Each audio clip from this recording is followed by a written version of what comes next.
This right here is a Kenmore Progressive twin motor bagless upright.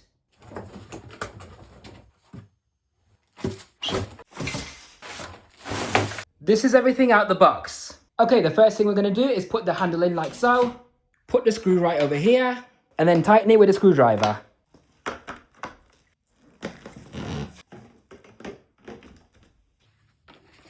Time for the carpet test. Push the cleaner head down with your foot and select the carpet setting.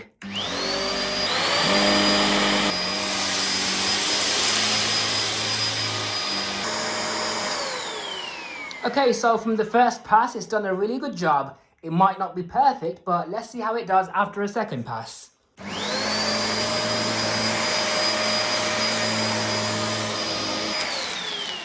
Much better.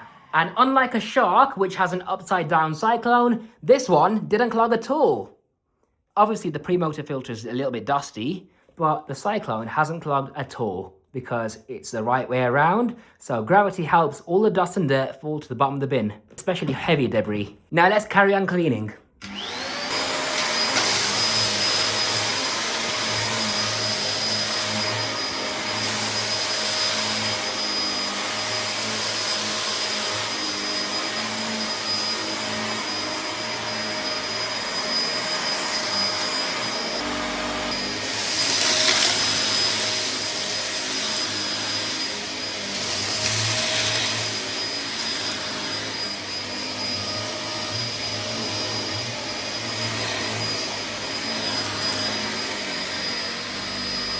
It's scattering a bit of debris behind the machine though.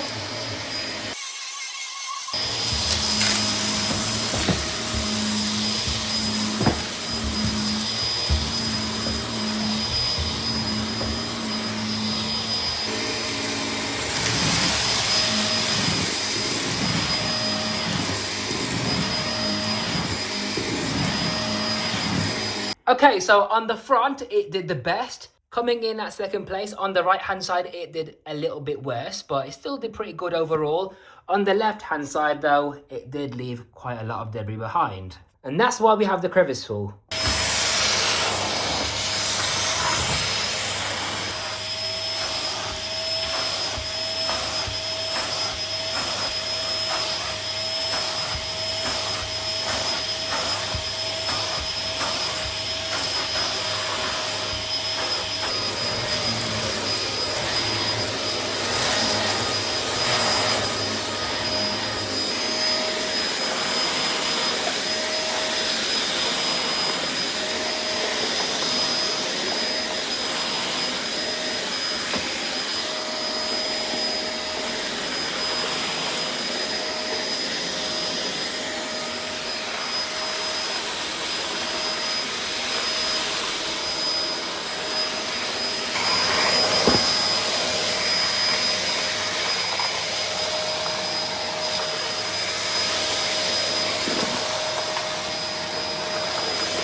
How many times do I have to go with the same area?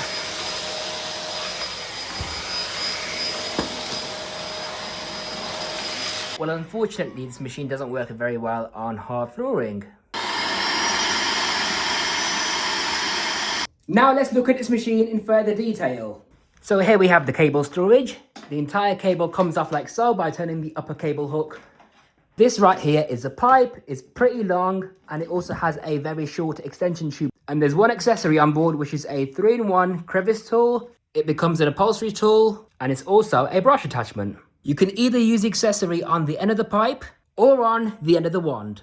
Now over here we have a suction control valve. So if you open it up, it allows for airflow to come out of these vents if you want reduced suction, or if you want maximum suction, turn it this way and then you get the full power. Let's see how far the pipe reaches up the stairs. So we got 1, 2, 3, 4, 5, 6, 7, 8, 9, 10, 11, 12, 13 stairs. So it's a pretty decent length of pipe. Now, because the pipe of this machine comes out at a pretty high location, this machine is prone to falling over when you're using it, like so. But what you can do is you can put this pipe on this hook right over here, and then it kind of follows you around, as long as it doesn't come off the hook. Now, this is a pretty lightweight machine. I'm lifting it with one single pinky finger with no issues at all. It's got two settings, one for carpets and one for hard floors. Now this machine has a nice big dust capacity. When it does get full though, it's very easy to empty. So you can remove the bin from the top like so, and then to empty it, you press this green button. The bin flap opens up, and then all the dust and dirt should fall into the bin. There's the maximum fill line, so the dirt level should never exceed this maximum fill line at all. And if you open up the top part like so, you can then twist open the cyclone and remove that from the clear bin, and then you can wash both of these. And over here we have information on the filter maintenance, which is supposed to be done once every 3 months. So the pre-motor filter consists of a sponge, which needs washing, followed by a pad material that also needs washing. And on the base of the machine, you unclip it over here. The filter grill comes off, and this is crazy. This is a housing for a filter. This one hasn't got a filter in it at all, so I don't know what that's about. It's just a piece of cloth. The UK version has an actual proper HEPA filter with a seal around it. I mean, there's a gasket around this, but what purpose is that serving? You're just supposed to take this cloth out and then wash that. That's your exhaust filter. And there's no gaskets around either of the filters. So basically, all 3 filters have absolutely no gaskets around them at all, which means dust can escape past the filters, going back into the atmosphere. So in other words, this machine is polluting your home. But it is a pretty easy machine to maintain and keep clean. So if you're a clean freak that likes to keep your cleaning supplies clean, then it's a pretty decent machine for that.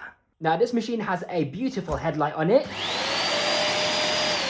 Oh no, it doesn't work. Never mind, at least it has a brush roll status light to let you know that the brush bar is spinning. And when the brush bar gets jammed, the indicator light turns red.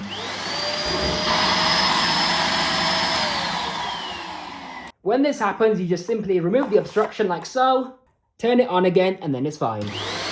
This machine also has a swivel steering feature to turn around furniture with ease.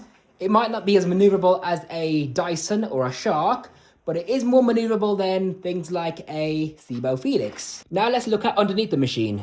This brush roll looks quite decent. It has fantastic bristles on it. It has a lot of cutouts on the front for large debris to be vacuumed up easily, but because of these cutouts on the front, it's going to be leaking a lot of airflow. So unfortunately, it's not going to be the best machine for deep cleaning carpets.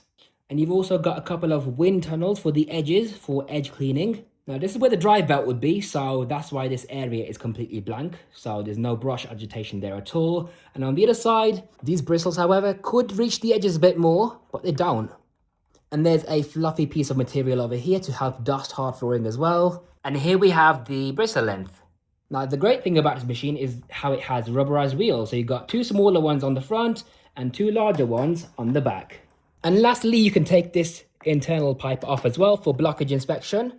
But unfortunately, looking at the material of this pipe, it is prone to splitting. Okay guys, I'm currently in the process of trying to apply this clear PPF helicopter tape to this machine because I'm trying to, prevent the clear plastic from getting all cloudy with the natural dirt mix. So I've already done half of the bin, which is just the front side of the bin. Not perfectly, but it will do.